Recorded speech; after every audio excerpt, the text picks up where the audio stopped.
D. Watkins here with Salon TV, and today I have the pleasure of sitting here with a great friend, DeRay Mckesson, activist author of On the Other Side of Freedom, The Case for Hope. How you doing? I'm good. It's good to be here. Chopped up with the title. So first of all, I read your book. You guys didn't see it. Here's the cover. It's a really, really, really beautiful cover, and I think the book was written really well. I think you did a great job. Talk about why you wanted to put this out and why now.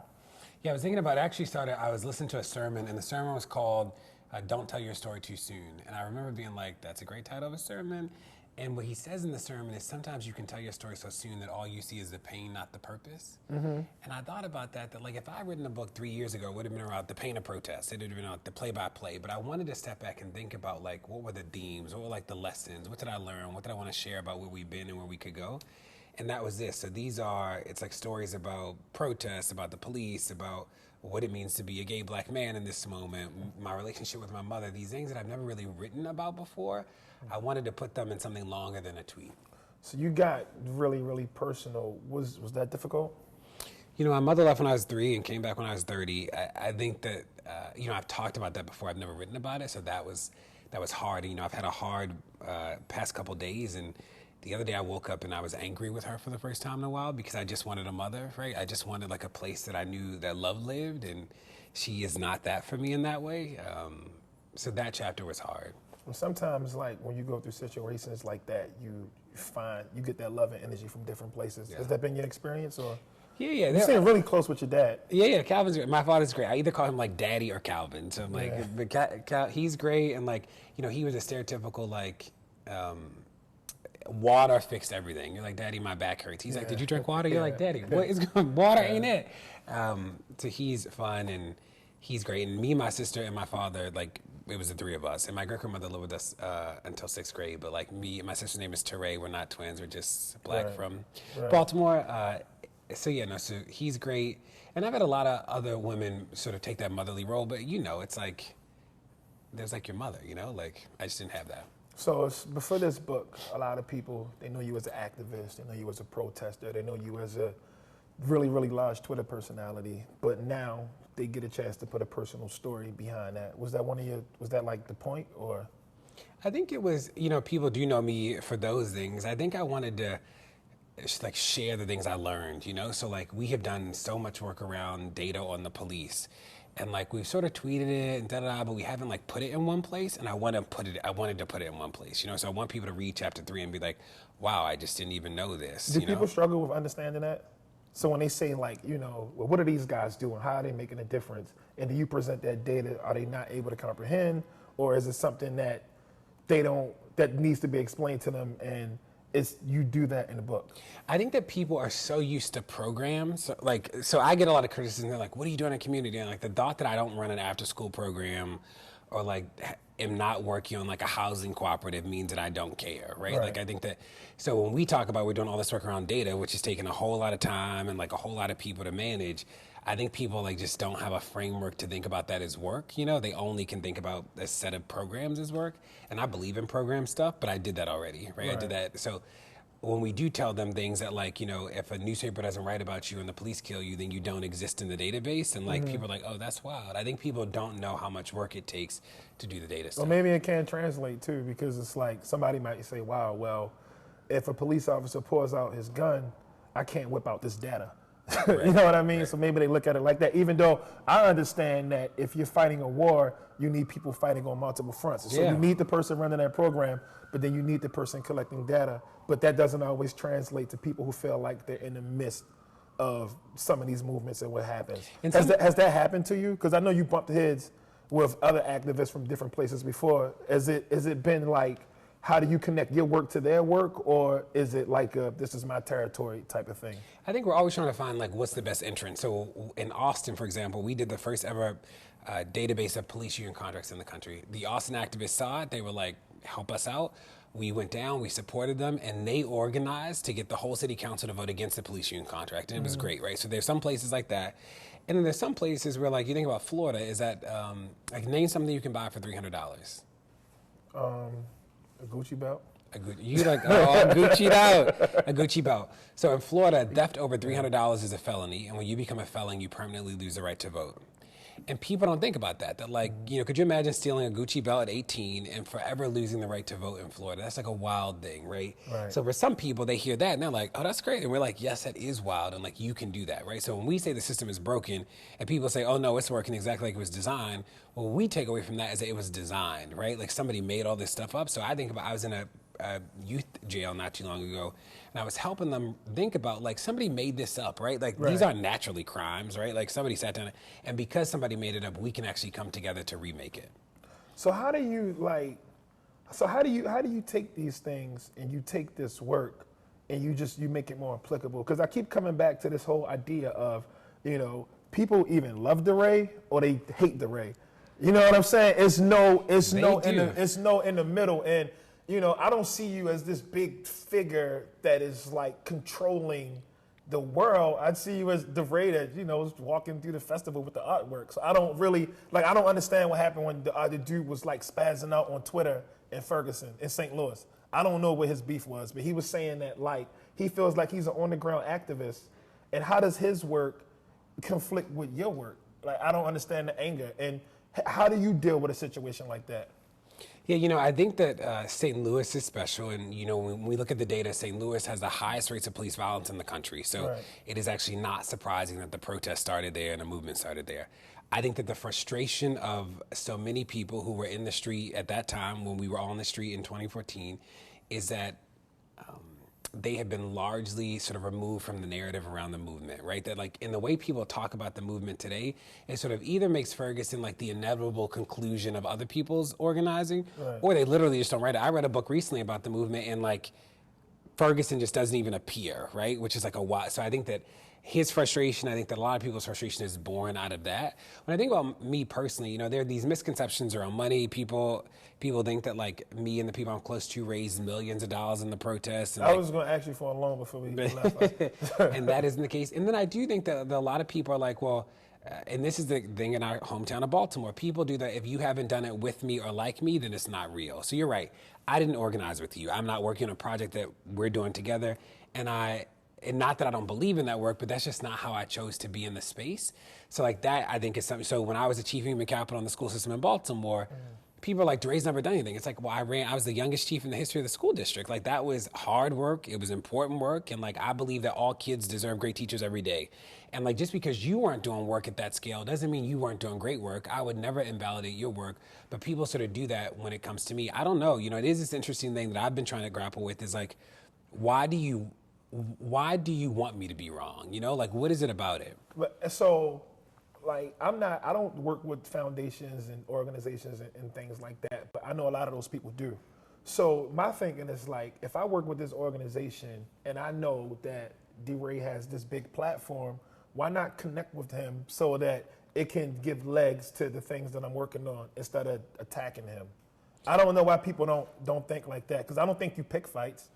Do you pick fights? No, I really don't. And I think the thing that's really awkward is that I know most of the people, right? So like it's not, so even when people are publicly upset, it's like we've talked before. I think Baltimore is a great example. It's like I have large critics in the city, and like we've met. We said we were going to work together. Next thing I know is like there's a quote in the newspaper saying they hate me. You're like, okay, well that's sort of interesting, right? Because we had that offline conversation. You didn't say that. The other awkward thing is that the downside of having a big platform is that there are people who actually don't want to be partners. They just want me to be their PR firm, right? So I'm like, I don't think that makes sense. They're like, well, tweet it anyway. You're like, well, no, I'm not telling people to donate to something that I don't think makes any sense, right? Or I'm not telling people to send their money somewhere where like I don't know where the money's going, because then they'll be looking at me being like, why did you So I get a lot of those sort of complaints too that people aren't being honest about. So what do you think is the most effective way for DeRay to work? Because hope is work. So what is the most effective way for you? Yeah, I'm obsessed with like the system and structure piece. And like, I think about even on my podcast, like we talk about all the news you don't know. So I was just, I'm obsessed with this about teeth. Did you know that all baby teeth, that all the teeth you get on baby teeth, did you know that? That like your molars are permanent? When like kids get molars, like their back teeth, they're always permanent. Deciduous teeth, they all fall out, right? No, but like your The third molar? You mean the wisdom like tooth? all the way in the back. In the back? Not the, yeah, but the back teeth are permanent. They're not. They don't fall out, which I didn't know until I talked to this dental person.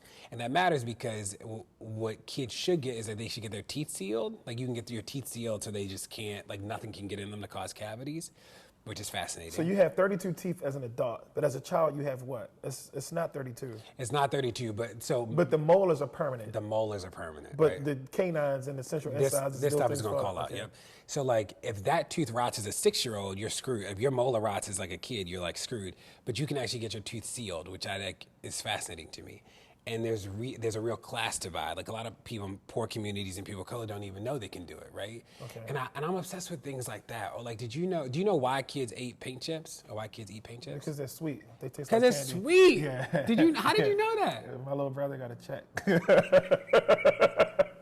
You are the This is the truth. And like, I didn't know that, and like, I didn't know that the housing So administration. all of these houses have these sweet lead chips, and kids, it's like candy Yes, that it's you don't have candy. to ask your parents for. You could just peel it right off the wall, That's and then it wild. causes brain damage. And it's and and there's then you no have these cure. corporations that come in, and if you're supposed to get like a $100,000 settlement, they'll buy you out for like $15,000. So instead of you getting $100,000 in like 10 years, they talk you into taking $15,000 instantly. Right. And that actually happened to Freddie Gray's family. It's why I had no clue. So I'm obsessed with those sort of stories. Those are things that don't make the news, but are huge, And like, if I didn't think lead paint was a conspiracy before, when I found out that the government mandated that lead paint be used in the projects, I'm like, this is a racket, right? So like, I spent a lot of time trying to, we spent a lot of time around the police, but also around these other things that are leading to systemic issues that like I didn't know about before, So when you first started out, like, take us to, when you first decided to just pack up everything and go to Ferguson. Yeah, I was literally, so I was a senior director of human capital in Minneapolis. I managed all staffing for the district, so all hiring and those sort of things, all salaries. And, I was sitting on my couch on Saturday, August 16th, and I was like, saw it on CNN, and it was like, on CNN, it looked like the protesters were wild. On Twitter, it looked like the police were wild. And I was like, I think I believe Twitter a little bit more, but let me just go see for myself. So I literally get in the car, drive 9 hours. I end up there. I meet Brittany Packnett, through a mutual friend. And like, that was the beginning for me. And the second night I was in St. Louis was the first night I was tear gassed. And I was like, this is just wild. I'm going to do whatever I can. And, up until then in my career, I'd had all the metrics of success. So like, I had a good job and I made 6 figures and I had good health insurance, and I wasn't like necessarily fulfilled, it wasn't like this magical fulfillment. And I was like, I'll quit. And So like, you just did everything right. And yeah, you were like, okay. and like, I loved the work I did, but it wasn't like some magical, I don't know. I saw Did you have like community in Minnesota or? Yeah, I wasn't there. Like, I got there right when I was responsible for staffing school. So I knew some people, but like, I was literally at the office all day. So in my job, the busiest part of the work was like the end of the last school year and then the summer. Okay. Because we're trying to get to the first day of school. So when school opens, it's sort of like, it's easy because we've already hired everybody. Right. So I got in there like around summertime to like start hiring everybody. So I was at the office every single day, all day, da-da-da. And then the protest started in August. So right when school started was when I was sort of taken off from work, and that would have been our slow period. So I knew some people, and I had some people from college and stuff like that, but I just left Baltimore. I was in Baltimore. Dr. Alonzo, the superintendent, he had just left. So like, I knew a ton of people in the city. But I left Minneapolis and went to St. Louis because I was like, I'll do whatever I can to make sure that this doesn't happen again. And, in the early days, we knew we were right, but we didn't know the world was watching us, right? Like, we were out there because we were right. I look back now and I'm like, wow, I didn't know that people were following all of our tweets, that people were looking at everything. Like, I had no clue. And that just changed everything for you. It changed everything for a lot of us. I'm proud to say I was one of many people. There were a ton of people on the street, I had a role to play by using Twitter and social media to like help people see what's happening and to organize people. There were the live streamers. There were people like Tef Poe who like led a lot of the in-person things, Tribex. There were so many people who did incredible work. Yeah, he's at Harvard now, right? He was at Harvard in a fellowship. I think he's actually back at home in St. Louis. Yeah, so like when you think about this, and you had a chance to reflect on protesting and to reflect on the movement and all of these different things, what do you feel is the best way for us to move forward as a country now? Because like, if you feel like, you had a family member that was killed by a police officer, you protest and you fight this system, you protest, and then you look up and Darren Wilson is free, and the cops who killed Freddie Gray is free, and even George Zimmerman, who was not a cop, who He's should be signed in in Skittles, prison, which is crazy. is free. And you look at this, what should we be doing, or like what's missing? What component is not? Like, where's the disconnect? I think a couple things. One is that remembering that we have to be as organized on the inside as we are on the outside. That, when I ran for mayor in Baltimore, people literally like, he's a sellout for wanting to run for office. How could he be in part of the system? You can't make change from within. Now people are like, you got to run. Everybody's running for office now. It's like running for office is like just waking up. So I think that people realize that we can't just fight the people in power. We got to be the people in power. So I think that's part of it. The second is understanding that like people made this up and that we have to be empowered to imagine, that like these are not some mastermind. In our home city of Baltimore, it is not masterminds making up the laws. These are not like America's most brilliant people sitting down making up. So like the more and more you believe that you could do that too, that actually helps us all out. America's most goofy. Yeah, it's just not, you're like, how did y'all do that? Or like, are you ever going to have oversight of the police department? The third is helping people think about a world where the police aren't the only way to keep people safe, do officers need guns to like get cats out of trees? No. Do officers need guns to like pick up kids who skip school? No. Like we should start to think about alternatives to policing that actually make sense. And the fourth is that we got to keep the pressure. That like I believe that we can do this in a generation. And I say that not because I'm not some fluffy belief, but like. Right. If they could rewrite the tax code on the back of paper towels and napkins and scrap paper, then like we could do this too, right? Like why does this have to take us 10 generations? Do we stop fighting for justice after the cops are acquitted? No, we keep going, and like the thing is that 99% of the cases, the officers are not convicted, because I think like Darren Wilson really gets to live his life. Like he's probably with his family right now. Like I got a chance to spend some time with Mike Brown Sr. and I can feel the pain coming out of his pores. Like I can look at his face and just see how heavy it was. And then to think of this guy who actually did it and gave no just cause for his actions, he gets to go on and live his life. It is wild. It's like, that's why I spend a lot of time in the book and in our research, like highlighting that there is just a different set of justice for officers, right? So even in our hometown, I don't write about this in the book, but in Maryland, the law literally says you can file an anonymous complaint against an officer for everything except brutality. Mm-hmm. That's wild, That's crazy. That's like, but that is like just one instance of all across the country where there are these rules that almost guarantee officers are never held accountable. So we try and spend a lot of light that like, I'm actually not shocked anymore officers aren't held accountable. It makes total sense when you look at what the rules look like. Yeah, I feel like this is where like a lot of us, where we get lost. It's like we fight, we don't get the desired results, and then some people, they don't want to be activists anymore, or some people, they want to just drift off and they just want to be a part of something different. How do you even like keep the morale up when you see all of the work you put in and you don't get the desired result? Yeah, I do. A couple of things. One is I think that the movement has to grow as people grow, that they're like, people get older, people start families, like you just have to be in the work differently, and that's okay. The thing that keeps me hopeful is like I have traveled all across the world and I see so many people who are ready to fight. They just like want to know what to do. People are like, tell me what to do, or like, how can I be a part of something? So that keeps me hopeful. I know that some people, their whole identity is rooted in battle. So the moment that we got out of the street in the initial, they don't know what to do. Like they like are unmoored and sort of. And they stop. And that's what I think the problem is. They stop. Like they stop. And I think people like don't think they're smart enough to do policy. They think that like the other people are smarter. And you're like, I've been in a room, they're not smarter.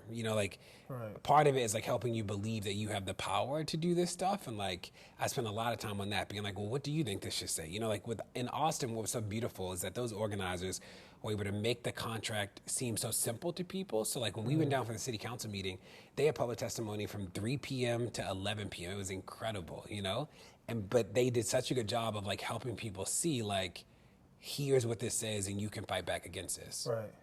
So I want to ask you this. I want to spend the remainder of the time of you giving your case for hope. Why people should buy this book, but what do we have to look forward to?